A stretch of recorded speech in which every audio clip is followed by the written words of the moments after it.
دائمی زندگی کا خواب۔ موت ایک ناگزیر حقیقت ہے اور ہم تمام عمر اس بارے میں فکر مند رہتے ہیں جو ہم اپنے پیچھے چھوڑ کر جائیں گے، مگر فرض کیا کہ ہماری موت کی فکر دور ہو جائے اور ہمارے پاس اپنے خوابوں کی تکمیل کے لیے کبھی نہ ختم ہونے والی زندگی ہو تو پھر کیا صورت بنے گی؟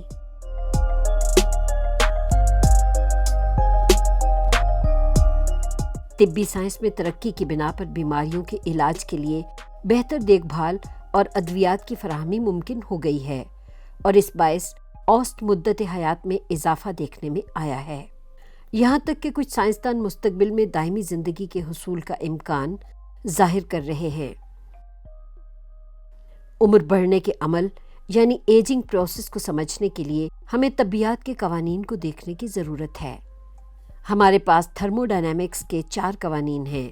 ان میں سے دوسرا قانون اس جانب اشارہ کرتا ہے کہ ہر شے کے اجزاء الگ الگ یا ڈس انٹیگریٹ ہو جاتے ہیں اور وہ شے اپنی اصل حالت کھو دیتی ہے۔ ہم سب ایٹموں سے مل کر بنے ہیں اور یہ ایٹم تھرمو ڈائنامکس کے دوسرے قانون کی پاسداری کرنے کے پابند ہیں۔ تاہم اس کا یہ مطلب نہیں کہ ہم دائمی زندگی کے حصول کے لیے اپنی کوشش جاری نہیں رکھ سکتے اور انٹروپی کو روکنے یا کم کرنے پر غور نہیں کر سکتے۔ انٹروپی کسی بھی سسٹم میں بے ترتیبی یا بدنظمی کی نشاندہی کرتی ہے۔ ہمارے بدن سمیت دنیا کی ہر شے میں یہ رجحان پایا جاتا ہے کہ وہ ترتیب سے بے ترتیبی یا آرڈر سے ڈس آرڈر کی طرف جائے۔ جوں جوں ہم بڑے ہوتے جاتے ہیں ہمارا جسم پہلے سا توانا نہیں رہتا اور ہمارے اپنے خلیے یا سیلز ہمارا ساتھ چھوڑنے لگتے ہیں۔ اگر سائنسدان کوئی ایسا طریقہ دریافت کر لیں جس کی مدد سے ہم عمر کے ساتھ ساتھ اپنے سیلز کو پہنچنے والے نقصان کو ختم یا ریورس کر سکیں تو ممکن ہے کہ ایک طویل زندگی کے خواب کو تعبیر مل سکے۔ اسے سمجھنے کے لیے ہمیں اپنے جسم کو سیلولر لیول پر دیکھنے کی ضرورت ہے۔ انسانی بدن کے تندرست و توانا رہنے کے لیے لازمی ہے کہ وہ کچھ اہم افعال سر انجام دے۔ مثال کے طور پر وہ ڈی این اے ڈیمیج کا سراغ لگا کر اس کو ریپیئر کرے، توانائی کی پیداوار یا انرجی پروڈکشن کو برقرار رکھے، فضلے کا اخراج کرے، درست کیمیائی پیغامات کی ترسیل کرے، دوسرے سیلز سے رابطہ قائم رکھے اور ان جیسے دیگر کام کرے۔ بڑھاپے کی بیماری کا تعلق ڈی این اے کے ریپیئر میکانزم میں ناکامی سے ہے۔ ہمارے سیلز بہت پیچیدہ ہیں۔ ہر سیل میں سینکڑوں کی تعداد میں مائٹوکونڈریا پایا جاتا ہے۔ آپ مائٹوکونڈریا کو سیلز میں موجود ایک چھوٹے سے انجن سے تشبیہ دے سکتے ہیں۔ اس کا کام ہمارے جسم کو توانائی فراہم کرنا ہوتا ہے، مگر ہم جانتے ہیں کہ ہر وہ شے جو توانائی پیدا کرے وقت کے ساتھ ساتھ بوسیدہ ہونے لگتی ہے۔ یوں ہمارا جسم بتدریج زوال کا شکار ہونے لگتا ہے۔ کچھ سائنسدان اس پر تحقیق کر رہے ہیں کہ کسی طرح اس عمل کو روکا یا ہلکا یہاں تک کہ ریورس کیا جا سکے۔ ایک اطالوی ماہر حیاتیات والٹر لونگو نے خمیر پر کچھ تجربات کیے اور ان یک خلوی جرثوموں کا مشاہدہ کیا جو روٹی کو پھلاتے اور شراب میں تخمیر یا فرمنٹیشن لاتے ہیں۔ اس نے دیکھا کہ ڈی این اے میں سے 2 جینز کو ہٹا دینے کے نتیجے میں خمیر کے مدت حیات میں 10 ہفتے کا اضافہ ہو گیا۔ یہ خمیر کے عام لائف سپین کا 10 گنا بنتا ہے۔ بعد ازاں یہی تجربہ چوہوں پر کیا گیا۔ اس نے ان کی بھی وہی 2 جینز ہٹائیں یا ریموو کر دیں اور اس کے نتیجے میں دیکھا کہ چوہوں کی متوقع عمر میں دگنا اضافہ ہو گیا ہے۔ یہاں اس بات کا اضافہ کرنا اہم ہے کہ سائنسدان تجربات کے لیے چوہوں کا انتخاب اس لیے کرتے ہیں کہ ان کا جینیاتی خاکہ یا جینیٹک بلو پرنٹ انسانوں سے ملتا جلتا ہے۔ انسانوں اور چوہوں میں بیماریوں سے متعلق 90% جینز ایک جیسی ہیں۔ جہاں تک ہماری موجودہ درازی عمر کا تعلق ہے، یوں دکھائی دیتا ہے کہ ہم اپنی زندگی زیادہ سے زیادہ 115 برس کی عمر تک کھینچ سکتے ہیں۔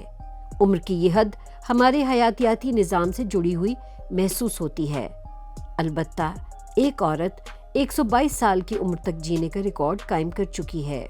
جین لوئس کولمنٹ کی وفات 1997 میں ہوئی۔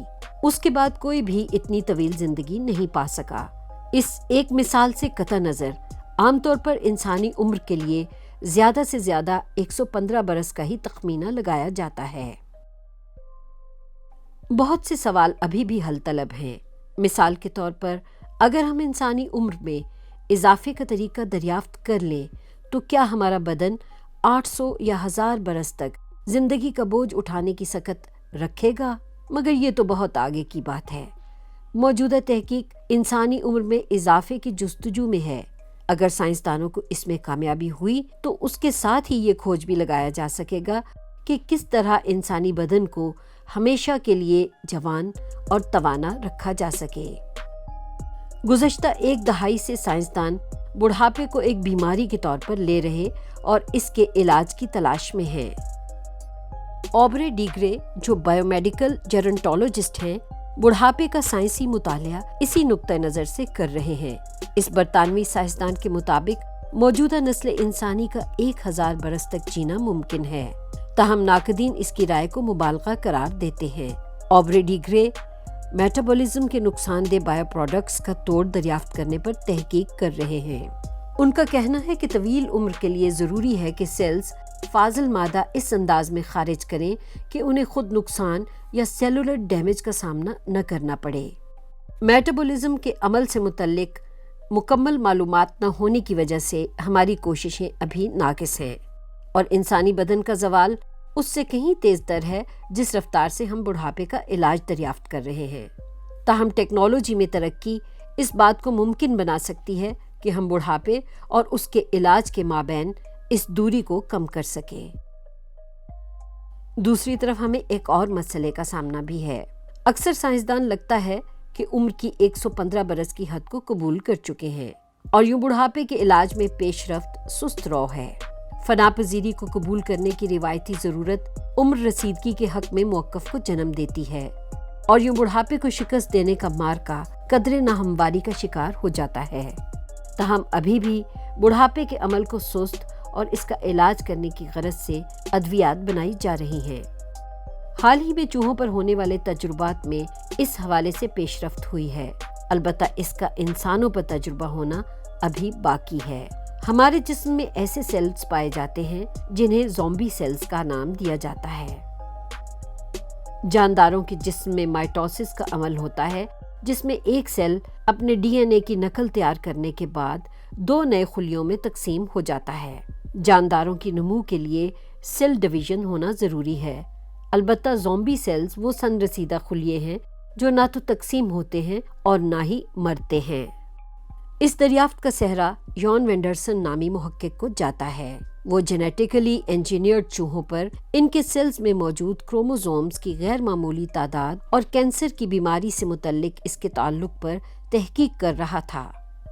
اس نے مشاہدہ کیا کہ اس کی چوہیا جلدی عمر رسیدہ ہو رہی تھی، اس کے بال جلدی جھڑ رہے تھے اور آنکھوں میں موتیا بھی وقت سے پہلے اتر رہا تھا۔ اسے اس کی وجہ دریافت کرنے میں برسوں لگے۔ اسے یہ خیال آیا کہ کیوں نہ زومبی سیلز کو ختم کر کے دیکھا جائے کہ کیا ایسا کرنے سے جینیٹیکلی انجینئرڈ چوہیا میں عمر رسیدگی کے عمل میں کوئی فرق پڑتا ہے۔ 2011 میں وہ اپنی ٹیم کے ہمراہ یہ دریافت کرنے میں کامیاب ہو گیا کہ انسان رسیدہ خلیوں کو ختم کرنے سے بڑھاپے کے کئی اثرات روکے جا سکتے ہیں۔ ان زومبی سیلز جو مرنے سے انکاری رہتے ہیں کو ختم کرنے کی غرض سے فی الوقت ہمارے پاس سینالیٹکس نامی چھوٹے چھوٹے مولیکیولز پر مبنی ادویات موجود ہیں۔ یہ ایک اچھی بات ہے کیونکہ بڑھاپے سے متعلق سینسینٹ سیلز ایسے کیمیائی مواد خارج کرتے ہیں جو دوسرے صحت مند خلیوں کو نقصان پہنچاتے، سوزش کا سبب بنتے اور نتیجتاً سن رسیدگی کا باعث بنتے ہیں۔ ایک طرف کچھ سائنسدان پر امید ہیں تو دوسری طرف کئی سائنسدانوں کا خیال یہ ہے کہ ہمیں بڑھاپے کا علاج ڈھونڈنے کے لیے بڑی تعداد میں جینز میں تبدیلی لانی ہوگی۔ اس کا مطلب یہ ہوا کہ ہمیں کسی بڑی پیش رفت کے لیے کئی نسلوں تک انتظار کرنا پڑ سکتا ہے۔ یہ وہ مقام ہے جہاں ہمیں مصنوعی ذہانت یا آرٹیفیشل انٹیلیجنس کے سہارے کی ضرورت پڑ سکتی ہے۔ جوں مصنوعی ذہانت میں ترقی ہو رہی ہے، اس بات کا امکان موجود ہے کہ انسانی مدت حیات اور بڑھاپے سے متعلق پیچیدہ مسائل کے حل میں ہمیں مدد مل سکے۔ اس وقت مصنوعی ذہانت کے الگورتھم بڑھاپے کے عمل کا مطالعہ کر رہے ہیں اور ایسے ہر عمل کو بدلنے کی جستجو میں ہیں جو ہمارے جسم اور خلیوں کے لیے نقصان دہ ہوں۔ مصنوعی ذہانت مستقبل میں ہمارے بدن کا حصہ بھی بن سکتی ہے، یہاں تک کہ وہ اپنی پروگرامنگ سے انٹروپی کو ریورس کرنے پر کام کر سکتی ہے۔ فرض کریں کہ کسی دن ہم عمر رسیدگی کے عمل کو الٹانے میں کامیاب ہو جائیں تو اس کا ایک اور نتیجہ بھی نکلے گا۔ 2050 میں دنیا کی کل آبادی کا تخمینہ قریباً 10 ارب افراد کا لگایا گیا ہے۔ ہمارا سیارہ کم ہوتے ہوئے وسائل کے ساتھ آبادی میں اس ہوشربا اضافے کو کیسے سہار پائے گا؟ ایسے میں دائمی زندگی کا حصول انسانی مسائل میں اضافے کا سبب بن سکتا ہے۔ تاہم دائمی زندگی کا پھل لامحالہ خاص لوگ ہی چکھ سکیں گے، تمام نسل انسانی نہیں۔